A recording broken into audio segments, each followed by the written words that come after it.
നാം കൊതിക്കേണ്ടത് ക്രിസ്തുവിൻ്റെ അത്ഭുതങ്ങൾ കാണുവാനല്ല, മറിച്ച് ക്രിസ്തുവിലുള്ള നമ്മുടെ അചഞ്ചലമായ വിശ്വാസം വഴി നമ്മുടെ ജീവിതങ്ങളിൽ അത്ഭുതങ്ങളിൽ പങ്കാളികളാകുവാനാണ്. വചനയാത്രയിലൂടെ ക്രിസ്തുവിനെ അനുഭവിച്ചറിയുന്ന പ്രിയ ശ്രോതാക്കളെ, ഇന്ന് സഭാമാതാവ് നമുക്ക് വിചിന്തനത്തിനായി നൽകിയിരിക്കുന്ന വചനഭാഗം യോഹന്നാൻ്റെ വിശുദ്ധ സുവിശേഷം 4-ാം അധ്യായം 43 മുതൽ 54 വരെയുള്ള വചനഭാഗങ്ങളാണ്. ക്രിസ്തുനാഥൻ യോഹന്നാൻ്റെ സുവിശേഷത്തിൽ പ്രവർത്തിക്കുന്ന 7 അത്ഭുതങ്ങളിൽ രണ്ടാമത്തെ അത്ഭുതത്തെക്കുറിച്ചാണ് ഇന്നത്തെ സുവിശേഷത്തിൽ നാം വായിച്ചു കേൾക്കുക. ക്രിസ്തു രാജസേവകൻ്റെ ആസന്ന മരണനായി കിടക്കുന്ന മകനെ സുഖപ്പെടുത്തുകയാണ്. അപ്പോസ്തലന്മാരുടെ നടപടി പുസ്തകം 1-ാം അധ്യായം 8-ാം വാക്യത്തിൽ നാം വായിക്കുന്നുണ്ട്: ജെറുസലേം, യൂദയ, സമറിയ, ലോകത്തിൻ്റെ അതിർത്തികൾ വരെ നിങ്ങൾ എൻ്റെ സുവിശേഷ സാക്ഷികളായിരിക്കും. ഈ വചനം യോഹന്നാൻ്റെ സുവിശേഷത്തിൽ അന്വർത്ഥമാവുകയാണ്. യോഹന്നാൻ്റെ സുവിശേഷത്തിൽ യൂദയയുടെ തലസ്ഥാനമായ ജെറുസലേമിൽ വെച്ച് യേശു നിക്കോദെമോസിനെ കണ്ടുമുട്ടുന്നുണ്ട്. സമറിയയിൽ വെച്ച് സമറിയക്കാരി സ്ത്രീയെ കണ്ടുമുട്ടുന്നുണ്ട്. ഒടുവിൽ ലോകത്തിൻ്റെ അതിർത്തികളെന്നോണം ഒരു വിജാതീയ രാജസേവകൻ്റെ മകനെ ക്രിസ്തുനാഥൻ അത്ഭുതകരമായി സുഖപ്പെടുത്തുകയാണ്. സമൂഹത്തിൽ ഉന്നത പദവിയിലുണ്ടായിരുന്ന ഈ രാജസേവകന് അപൂർണമായ വിശ്വാസമാണ് ഉണ്ടായിരുന്നതെങ്കിലും തൻ്റെ മകനോടുള്ള അഗാധമായ സ്നേഹത്തെ പ്രതി 20 മൈൽ ദൂരം യാത്ര ചെയ്ത് ക്രിസ്തു തൻ്റെ മകനെ സുഖപ്പെടുത്തണമെന്ന് ഈ പിതാവ് യാചിക്കുകയാണ്. രാജസേവകൻ്റെ അപൂർണമായ വിശ്വാസം ശക്തിപ്പെടുത്തുവാൻ ക്രിസ്തു ഒരവസരം നൽകുന്നുണ്ട്, ഒരു വിശ്വാസ പരീക്ഷണം.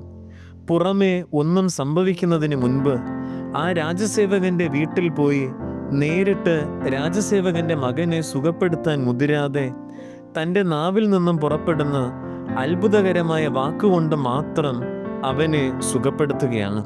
പോയിക്കൊള്ളുക, നിന്റെ മകൻ ജീവിക്കും എന്ന് മാത്രം ക്രിസ്തുനാഥൻ പറയുന്നു.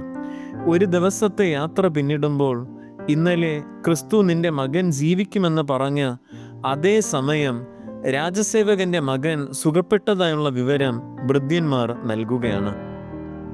ക്രിസ്തുവിൻ്റെ വാക്കുകൊണ്ട് തൻ്റെ മകൻ സുഖപ്പെട്ടില്ല എങ്കിൽ ഉടനെ വേറെ വൈദ്യനെ സമീപിക്കണം എന്ന തിടുക്കത്തോടും സംശയത്തോടും കൂടെയല്ല രാജസേവകൻ മടങ്ങിപ്പോകുന്നത്.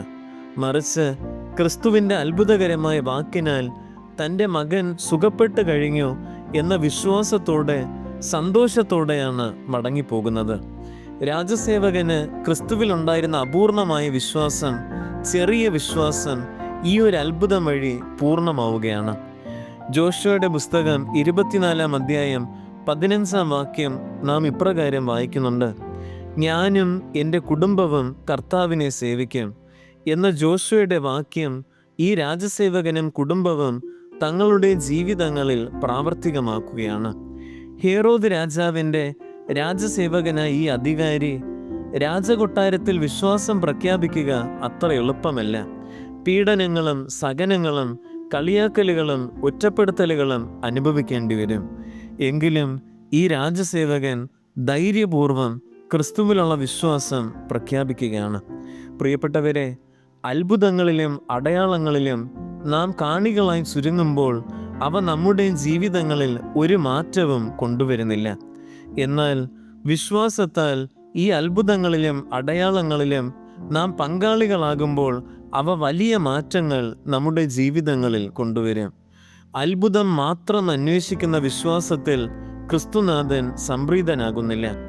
എന്നാൽ വിശ്വാസം വഴി ക്രിസ്തുവിൽ ഉണ്ടാകുന്ന പരിപൂർണമായ ആശ്രയബോധത്തിൽ, ശരണപ്പെടലിൽ ക്രിസ്തുനാഥൻ ആവോളം സംപ്രീതനാവുകയാണ്.